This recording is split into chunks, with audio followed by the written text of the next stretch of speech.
Hi, folks. Today I'm taking up a new line of reading. This is about some books written by an author named Rudyard Kipling. Rudyard Kipling was an Englishman who came to India as a clerk or whatever it is during the British rule when they were ruling India, and India was a colony of England. So all the useless English people used all this. Sorry, I wouldn't say that. All the young English people, as soon as they passed some school or something, would immediately get a placement of a very plum job in the colonies. And they would come here as clerks and bookkeepers and whatever required. And because they knew English, they could deal with the other Englishmen who were all the rulers, the police, the courts, and administrators, government office. Everything was Englishmen, and these English youngsters could get a regular work and remuneration, and it was really good money for them. So this Rudyard Kipling was one such. His time period is 1865 to 1936. So he died 4 years before I was born.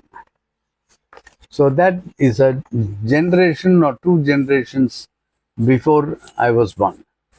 Those days, after 1947, 15th August 1947, India got independence, and then over the next some years, by around end of by around 2000, the British had moved out. All the Englishmen, all the English officers had moved out of India, and so mostly it was all Indian owned businesses and Indian businessmen. In fact, when my father came to Bombay in 1935 or 1938, before I was born, his first job was with a agency firm called L.S. Tronack and Company, and my father joined as a stenographer, typist, or clerk or something, on a payment salary of 35 rupees a month. In those days, 1935, around 35 was around 3,500, 4,000 rupees a month. Today it is around 4 lakhs a month or 10 lakhs a month for high paid salaries. So, over the period, all the companies were the Englishmen sold or handed over to the Indian employees, because Indian employees were very diligent and they would take care of the business without stealing money and give the benefit to the Englishman owner. And Englishmen could not carry on there because the political climate had changed, so they all left. So, like that, any number of small companies which had been owned by the Englishmen became Indian owned. So, this was one of those. So, Rudyard Kipling was, for the last decade of the 19th century and at least the first 2 decades of the 20th century, 19th century is 1801 to 1899, is the 19th century. 1901 to 2000 is the 20th century. So, for the last decade of the 19th century and at least the first 2 decades of the 20th century, Rudyard Kipling was the most popular writer in English, in both verse and prose, throughout the English-speaking world. Widely regarded as the greatest living English poet and storyteller, winner of the Nobel Prize for Literature, recipient of honorary degrees from universities of Oxford, Cambridge, Edinburgh, Durham, McGill, Strasbourg, and the Sorbonne. He also enjoyed popular acclaim that extended far beyond academic and literary circles because he wrote very grounded stories which stirred the imaginations of the readers. He wrote a book called Kim. He wrote Jungle Book. This, for the Englishman sitting in England, the East was very exotic. It was a mystery. And when you write about jungle, the jungle in a tropical country like India is something they can only imagine because in the cold countries there is no jungle. It's all so cold that vegetation cannot grow there. It will dry up during the cold season and then just freshly sprout greens. Whereas in the tropics, the vegetation goes on growing and entangling. It becomes dense forest, which you cannot find there. The type of um,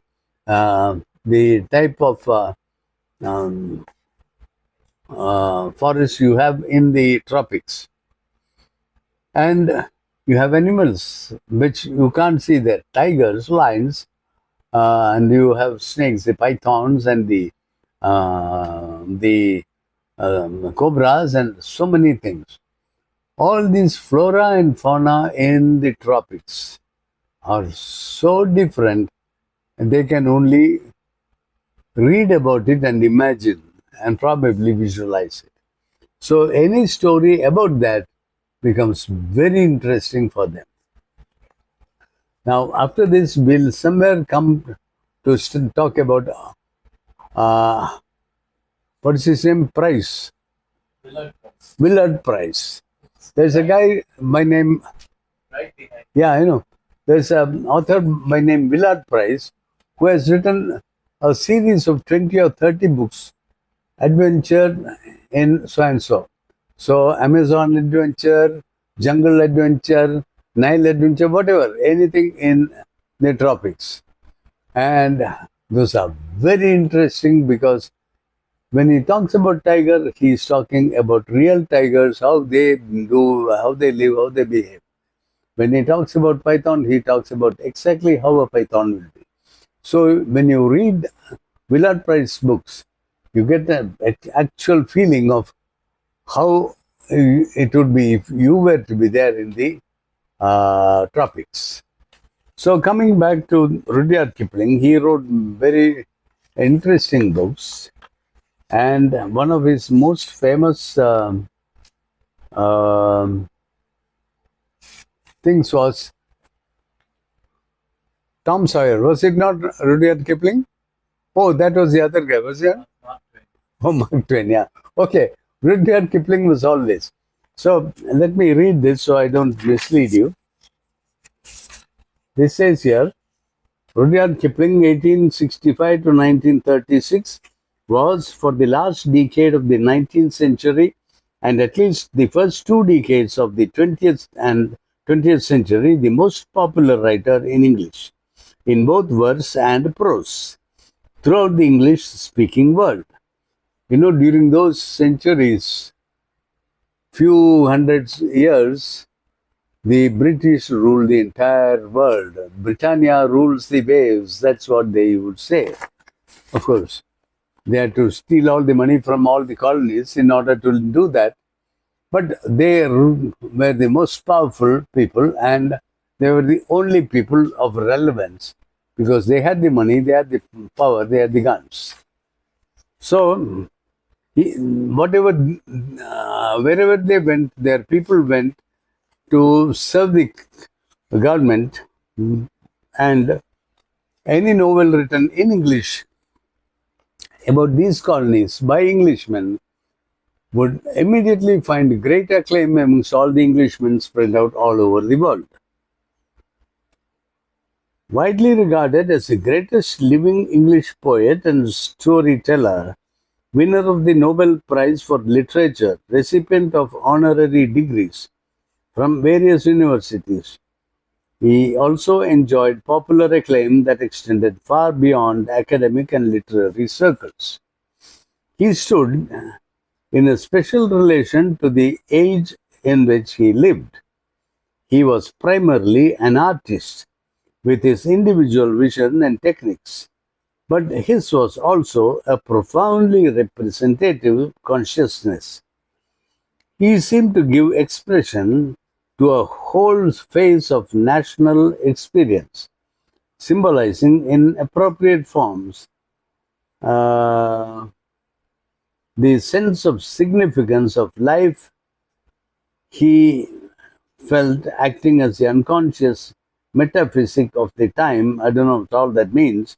He is in important ways a spokesman for his age, with its sense of imperial destiny, its fascinated contemplations of the unfamiliar world of soldiering, its confidence. It's all convoluted English language, which I don't want to waste your time with. Anyway, Rudyard Kipling was a famous guy because the Englishmen were very happy that an Englishman had come to India, and he was writing about India, the Jungle Book or the Kim or something about the Indian scene, because it was an exotic story, whatever he wrote.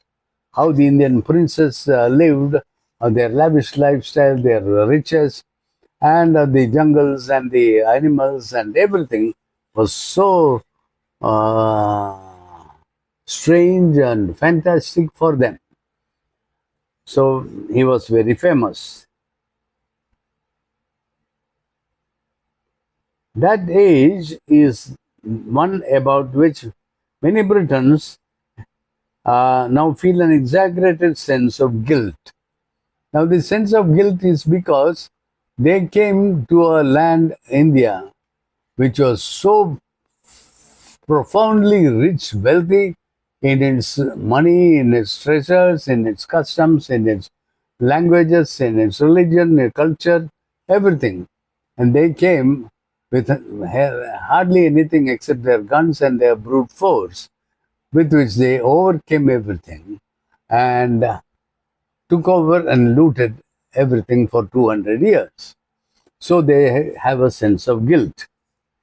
There's another book by Sashita wrote about the British Empire in India and all that evil that they did, which we'll come to later. So have an exaggerated sense of guilt, and insofar as Kipling was its spokesman, he has become our scapegoat. Hence, in part at least, the tendency in recent decades to dismiss him so contemptuously, so unthinkingly, and so mistakenly. Whereas if we approach him more historically, less hysterically, we shall find in this very relation to his age a cultural phenomenon of absorbing interest. Here, after all, we have the last English author to appeal to readers of all social classes and all cultural groups, from lowbrow to highbrow, and the last poet to command a mass audience. He was an author who could speak directly to the man in the street, or for that matter, in the barrack room, that's in the military barracks. So, and it goes on. I don't want to bore you with this one. So, this relates to a time period when the British had a lot of money taken from the extracted or the looted from the colonies. So their people were very rich. They used to live in lavish mansions, had a lavish lifestyle with so many servants. Their clothes, liveries were so ostentatious, and their servant code, the horse, the people who attended to the horses, the stables, then the hunting parties, and everything was lavish and fantastic. And they used to have parties.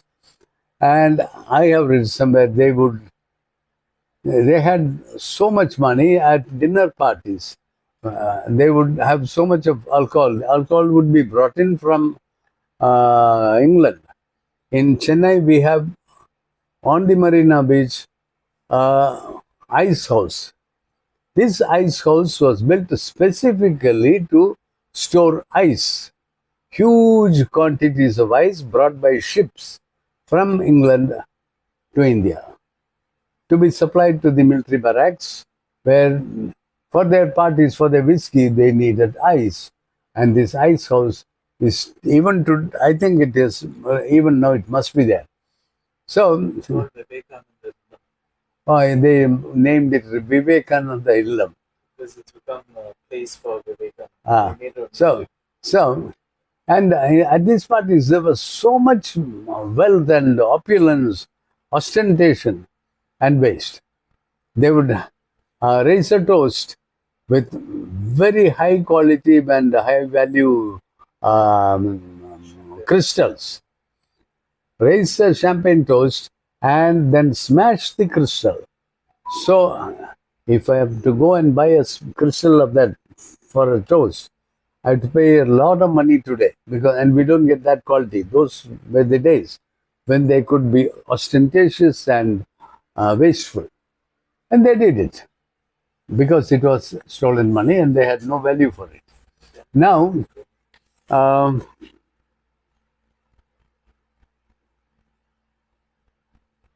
let me see, what are some novels which he had written.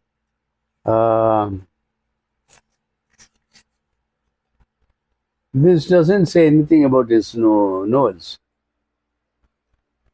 It says Samuel Smiles.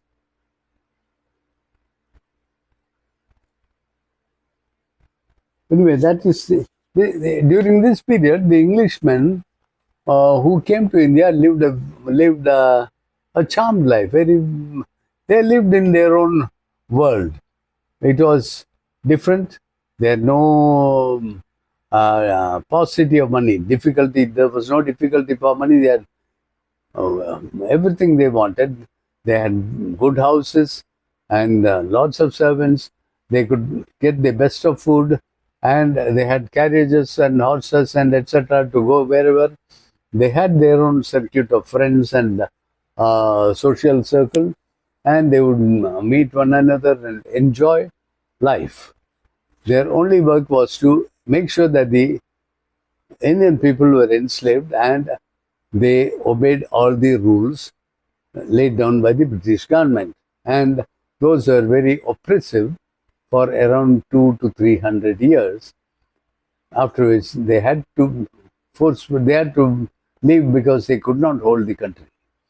So he wrote about those times. They would go from Delhi or wherever the capital was, they would go to Dalhousie, they would go to Shimla, they would go to Srinagar for weekend holidays. And there they would have their winter mansions with all the trappings of luxury. And these stories will bring those things into the frame. And when you read one sentence, you have to imagine and go back to that time when these people lorded it over in India. They would go hunting, they would go bird watching or bird hunting, they would do riding, everything which only a luxurious Westerner can do. And they could do it happily during those years. So there are many stories in this book, short stories in this book. Plain Tales from the Hills. See the title itself. These are tales of things which happened in the hills. And the plains are just below the hills. And so he has named the book, this publication, as Plain Tales from the Hills. So, give the explanation of the geography of North India, the plains and the Himalayas. So the India is a country which lies to the south of the Himalayas. The Himalayas are the highest mountain range in the world. and they are about 20,000 feet above sea level. It comes down, down, down to the plains where the rivers are flowing. These are the plains with so many rivers which make the land so fertile and productive. And that is where the Indian civilization grew. It was on the foothills of the Himalayas, on the uh, western side, that the Indus Valley civilization took root. And it flourished 5,000 years before now, when all these English people were. And then, So that time uh, they came and ruled here. So Delhi, which used or Calcutta, which used to be the capital, it would be tropics, means on in summer it will be so hot and sweaty. The humidity would be so high. If you open your eyes, sweat will go into your eyes. So these people would have a house in the hills, in the mountains. So people from Delhi would go to Shimla, Darjeeling, etc., where they'll spend that 2 months or 3 months of sweat.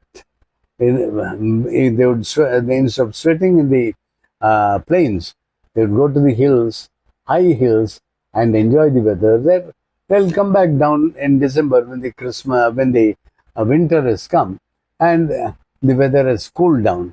So this used to be the way they lived in those times. So this is plain tales from the hills. There are many stories here which then bring in witness, small mentions of something happening which may not be very clear to today's youngsters, because they had a lifestyle which was it was a charmed lifestyle. They had everything so much plenty, and they could just enjoy it.